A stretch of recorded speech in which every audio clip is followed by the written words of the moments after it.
الحمد للہ رب العالمین والعاقبۃ للمتقین اما بعد فاعوذ باللہ من الشیطان الرجیم بسم اللہ الرحمن الرحیم قال اللہ تعالی وقضى ربک ان لا تعبدوا وبالوالدین احسانا۔ یہ بنی اسرائیل کی آیت نمبر 23 ہے۔ اس میں اللہ تعالیٰ ارشاد فرماتا ہے اور تمہارے رب کا قطعی حکم ہے کہ تم صرف اس کی عبادت کرو، اور یہ بھی تمہارے رب کا قطعی حکم ہے کہ ماں باپ کے ساتھ اچھا سلوک کرو، اچھا برتاؤ کرو اور ان کی خدمت کرو۔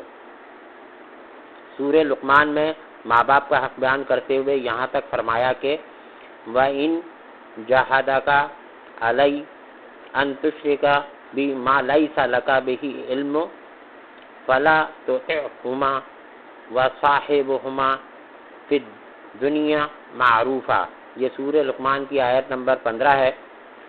اس میں اللہ تعالیٰ ارشاد فرماتا ہے اگر بالفرض کسی کے ماں باپ کافر اور مشرک ہوں اور وہ دونوں تم کو اللہ کے ساتھ کفر و شرک پر جس کا تمہیں علم نہیں کے لیے مجبور کریں تو ان کی یہ بات مت مانو، لیکن دنیا میں ان کے ساتھ اچھا سلوک اور ان کی خدمت پھر بھی کرتے رہو۔ قال نبی صلی اللہ علیہ وسلم لا طاعۃ لمخلوق فی معصیۃ الخالق، اور کما قال رسول اللہ صلی اللہ علیہ وسلم کہ مخلوق کے ایسے حکم کی تابعداری جائز نہیں جس سے اللہ کی نافرمانی ہوتی ہو۔ رب اشرح لی صدری ویسر لی امری واحلل عقدۃ من لسانی یفقہوا قولی۔ میرے مسلمان بھائیوں اور بہنوں، سب سے پہلے تو یہ فقیر اللہ پاک کا لاکھ لاکھ احسان مند اور شکر گزار ہے کہ میرے پروردگار عالم نے اس ناچیز فقیر کو پھر ایک مرتبہ بیان کرنے کی سعادت نصیب فرمائی۔ اللہم لک الحمد و لک الشکر۔ تو میرے مسلمان بھائیوں اور بہنوں، آج کا موضوع جو ہے موجودہ زمانے کے حساب سے بہت اہم ہے اور ہمارے لیے بہت توجہ کے باعث ہے اس کے اندر، اور آج کا موضوع ہے والدین کی نافرمانی کرنا، جو کہ ہمارے معاشرے کے اندر بالکل عام ہوتا جا رہا ہے کہ بچے جو ہیں اپنے والدین کی سخت نافرمانی کرتے ہیں اور ان کے ساتھ بہت بدتمیزی اور بدسلوکی کرتے ہیں۔ یہاں پر اس ناچیز کے ساتھ ایسے بھی بعض والدین کے فون آتے ہیں کہ وہ یہ بتاتے ہیں کہ اس بڑھاپے کی حالت میں ان کی اولاد جو ہے ان پر ہاتھ بھی اٹھاتی ہیں۔ تو اللہ پاک ہمیں ایسے گناہوں سے محفوظ فرمائے اور والدین کی خدمت کرنے کی توفیق عطا فرمائے، ان کی عزت کرنے کی توفیق عطا فرمائے، کیونکہ جس طرح سے ابھی اس ناچیز فقیر نے آپ کے سامنے بنی اسرائیل کی آیت نمبر 23 اور سورہ لقمان کی آیت نمبر 15 ابھی آپ کے سامنے بیان فرمائی اور حدیث مبارکہ بیان فرمائی، تو حضرت انس رضی اللہ تعالیٰ عنہ سے روایت ہے کہ نبی کریم صلی اللہ علیہ وسلم سے اکبر الکبائر یعنی کبیرہ گناہوں میں کے بارے میں پوچھا گیا کہ کبیرہ گناہوں میں سب سے بڑا گناہ کیا ہے؟ تو آپ صلی اللہ علیہ وسلم نے فرمایا الشرک باللہ وعقوق الوالدین وقتل النفس وشہادۃ الزور۔ اللہ کے ساتھ شرک کرنا، والدین کی نافرمانی کرنا، کسی کا ناحق قتل کرنا اور جھوٹی گواہی دینا۔ یہ صحیح بخاری کی حدیث ہے، اور حضرت عبداللہ بن عمر رضی اللہ تعالی عنہ سے روایت ہے کہ رسول اللہ صلی اللہ علیہ وسلم نے فرمایا کہ اللہ کی رضا والد کی رضا مندی میں ہے اور اللہ کی ناراضگی والد کی ناراضگی میں ہے، بلکہ والدین کے حقوق کے بارے میں ایک شخص کے پوچھنے پر یہاں تک آپ صلی اللہ علیہ وسلم نے فرمایا محق الوالدین علی ولدہما قال ہما جنتک و نارک۔ یہ ابن ماجہ کی حدیث ہے، اور اس میں ہمارے آقا حضور صلی اللہ علیہ وسلم نے فرمایا کہ صحابہ کرام نے جب پوچھا ان سے تو آپ صلی اللہ علیہ وسلم نے فرمایا کہ اولاد پر ماں باپ کا کتنا حق ہے؟ آپ صلی اللہ علیہ وسلم نے فرمایا وہ تمہاری جنت اور دوزخ ہے، یعنی ان کی خدمت جنت میں جانے کا سبب اور ان کی نافرمانی اور ان کو تکلیف دینا دوزخ میں جانے کا سبب ہے۔ اور نبی کریم صلی اللہ علیہ وسلم کا ارشاد ہے کہ 3 قسم کے لوگ جنت میں نہیں جائیں گے۔ نمبر 1 احسان کر کے اس کو جتانے والا، نمبر 2 والدین کا نافرمان، اور نمبر 3 شراب خور یعنی شراب پینے کا عادی ہونا۔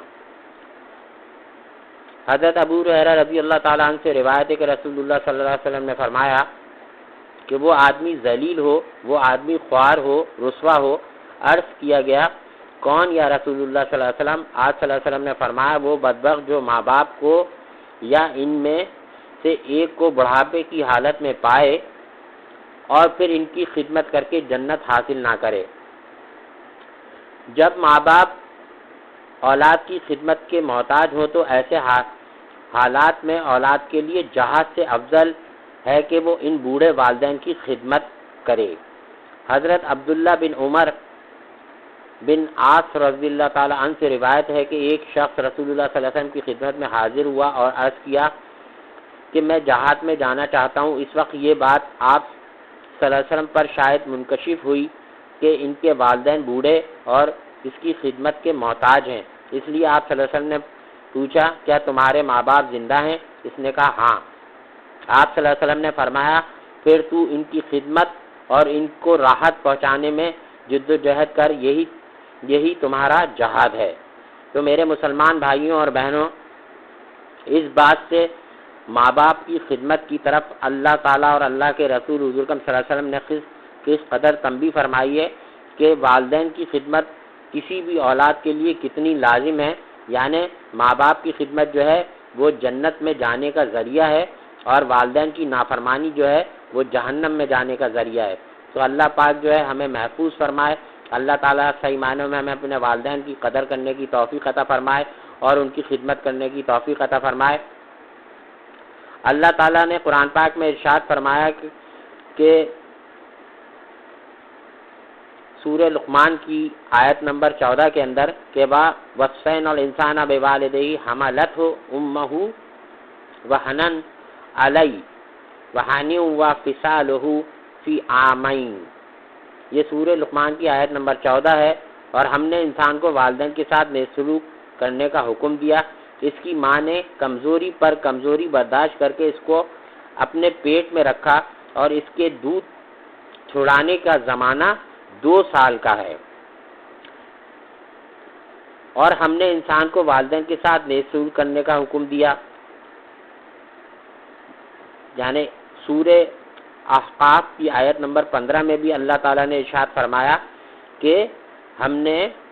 انسان کو والدین کے ساتھ نیک سلوک کرنے کا حکم دیا۔ اس کی ماں نے اس کو تکلیف برداشت کر کے اپنے پیٹ میں رکھا اور تکلیف برداشت کر کے اسے جنا۔ اس کے حمل کا اور اس کے دودھ چھڑانے کا زمانہ 30 مہینے کا ہے۔ یہ سورہ احقاف کی آیت نمبر 15 ہے۔ یعنی 30 مہینے سے مراد یعنی تقریباً جو ہے دودھ چھڑانے کی میعاد جو بنتی ہے وہ 2.5 سال بنتی ہے۔ تو میرے مسلمان بھائیوں اور بہنوں، ہمیں جو ہے یعنی والدین کے اس معاملے کو، اس حقوق کو یاد رکھنا چاہیے کہ بچپن کے اندر جب ہمارے نہ ہم بول سکتے تھے نہ ہم چل پھر سکتے تھے، اور انہوں نے تکلیفیں برداشت کر کے کس طرح سے ہمیں پالا پوسا اور شفقت اور محبت دی، اور جب ہم بڑے ہو جاتے ہیں تو اپنے والدین کے احسانات کو بھول جاتے ہیں اور ان کی نافرمانی کرنا شروع کر دیتے ہیں اور ان کے ساتھ بدتمیزی اور زبان درازی کرنا شروع کر دیتے ہیں۔ اور آج موجودہ دور کے اندر اس فقیر کے پاس بہت سارے ایسے بزرگ حضرات کے والدین کے فون آتے ہیں، جب وہ یہ بات بتاتے ہیں تو بڑی شرم آتی ہے کہ ہم کس قدر یعنی اس معاملے میں غافل ہو چکے ہیں اور ہم دین سے کتنا دور ہو چکے ہیں کہ اس زمانے میں بڑھاپے کی حالت میں اولاد جو ہے وہ اپنے ماں باپ کے اوپر ہاتھ بھی اٹھاتے ہیں، ماں پر بھی اور باپ کے اوپر بھی۔ اللہ تعالیٰ ایسے گناہ سے ہم سب کو محفوظ فرمائے کہ جو یعنی ایسا عمل کر کے جہنم میں جانے کا اپنے لیے راستہ بنا رہے ہیں۔ اللہ پاک ہم سب کو محفوظ فرمائے۔ اللہ تعالیٰ ہم سب کو اپنے والدین کی خدمت کرنے کی توفیق عطا فرمائے۔ جس طرح سے ابھی اس ناچیز نے آپ کے سامنے بیان کے اندر فرمایا کہ اللہ تعالیٰ یعنی اور اللہ کے محبوب حضور صلی اللہ علیہ وسلم نے فرمایا کہ یعنی والد کی نافرمانی میں اللہ کی نافرمانی ہے، اس کی ناراضگی ہے، اور والد کی یعنی فرما برداری کرنا اور ان کی خدمت کے اندر جو ہے اللہ کی رضا ہے، اور ماں کے قدموں کے نیچے جو ہے وہ جنت ہے۔ تو یعنی دونوں کا حق بہت زیادہ ہے، اور حدیث مبارکہ کے ذریعے یہ بات کا پتہ لگتا ہے، جیسا کہ ہمارے علماء اکرام نے اپنی کتابوں میں لکھا ہے کہ بنسبت باپ کے یعنی والدہ کا حق جو ہے وہ زیادہ ہے، کیونکہ اس نے 9 مہینے کے اندر جو تکلیفیں برداشت کی اور جس طرح سے 2.5 سال یا 2 سال مزید دودھ پلانے کی بھی تکلیف برداشت کی، کمزوری بھی برداشت کی، اور تمام راحتیں اور سکھ اور چین اپنا سب کھو دیا اپنی اس اولاد کی پرورش کے اندر، تو جو ہے والدہ کا حق بنسبت والد کے زیادہ ہے، لیکن حقوق دونوں کے ہیں، حقوق دونوں کے ہیں۔ والد کی رضا میں جو ہے اللہ کی رضا ہے، اور ماں کے قدموں کے نیچے جنت ہے۔ اور جو شخص بھی اپنے بوڑھے ماں باپ کو پائے، اور وہ بڑا خوش نصیب ہوگا اگر وہ ان کی خدمت کر کے، یعنی بہت آسان راستہ اللہ تعالیٰ نے بتا دی کہ والدین کی خدمت کر کے آدمی کتنی آسانی کے ذریعے، ان کی دعاؤں کے ذریعے، اور اللہ تعالیٰ اپنے فضل و کرم سے شخص کے لیے جنت میں جانے کا آسان سا راستہ اللہ تعالیٰ نے بتا دیا کہ اگر تم اپنے والدین کو پاتے ہو اور ان کی خدمت کرتے ہو تو انشاءاللہ اللہ کے فضل و کرم سے اور اپنے والدین کی دعاؤں سے ضرور انشاءاللہ دنیا میں بھی تم دیکھو گے کہ تمہیں کامیابی نصیب ہوگی، اور انشاءاللہ اپنے فضل و کرم سے اللہ پاک آخرت میں بھی کامیابی نصیب فرمائیں گے۔ تو میرے مسلمان بھائیوں اور بہنوں، رمضان المبارک کی جو ہے آخری یعنی چند دن باقی ہیں، اللہ پاک سے خصوصی دعا ہے کہ اللہ پاک مجھ سمیت کل مسلمان بھائیوں اور بہنوں کے ہم سب کے زندگی بھر کے تمام گناہوں کو معاف فرمائے، اور نہ صرف ان کو معاف فرما دے بلکہ ان کو نیکیوں میں تبدیل فرما دے، اور آئندہ ہم سب کو گناہوں سے بچنے کی توفیق عطا فرمائے۔ اور میرے جن مسلمان بھائیوں اور بہنوں نے اس فقیر کو اس لائق سمجھ کر دعاؤں کی درخواست کی ہے، یہ فقیر ان تمام لوگوں کی دعاؤں کو اللہ کی بارگاہ میں پیش کرتا ہے اور اللہ پاک سے التجا کرتا ہے کہ اللہ پاک سب کی تمام جائز مرادوں اور دعاؤں کو محض اپنے فضل و کرم سے اپنے غیب کے خزانوں سے پورا فرمائے، اور اللہ تعالی ہم سب کو شیطان کے شر سے، نفس کے شر سے اور حاسدین کے شر سے محفوظ فرمائے۔ اللہ پاک ہم سب کو دائمی ایمان کامل عطا فرمائے اور ہم سب کا خاتمہ بالایمان فرمائے۔ اللہ پاک امت مسلمہ کے حال پر رحم فرمائے۔ رب ارحمہما کما ربیانی صغیرا، رب ارحمہما کما ربیانی صغیرا، رب ارحمہما کما ربیانی صغیرا۔ اللہم لا تزغ قلوبنا بعد إذ هديتنا وهب لنا من لدنك رحمة إنك أنت الوهاب۔ ربنا آتنا في الدنيا حسنة وفي الآخرة حسنة وقنا عذاب النار وقنا عذاب القبر وقنا عذاب الحشر وقنا عذاب يوم القيامة۔ ربنا ظلمنا أنفسنا وإن لم تغفر لنا وترحمنا لنكونن من الخاسرين۔ لا إله إلا أنت سبحانك إني كنت من الظالمين۔ اللهم أعني على ذكرك وشكرك وحسن عبادتك۔ وصلى الله تعالى على خير خلقه محمد وآله وأصحابه وأزواجه وذرياته وأهل بيته أجمعين، آمين۔ وآخر دعوانا أن الحمد لله رب العالمين۔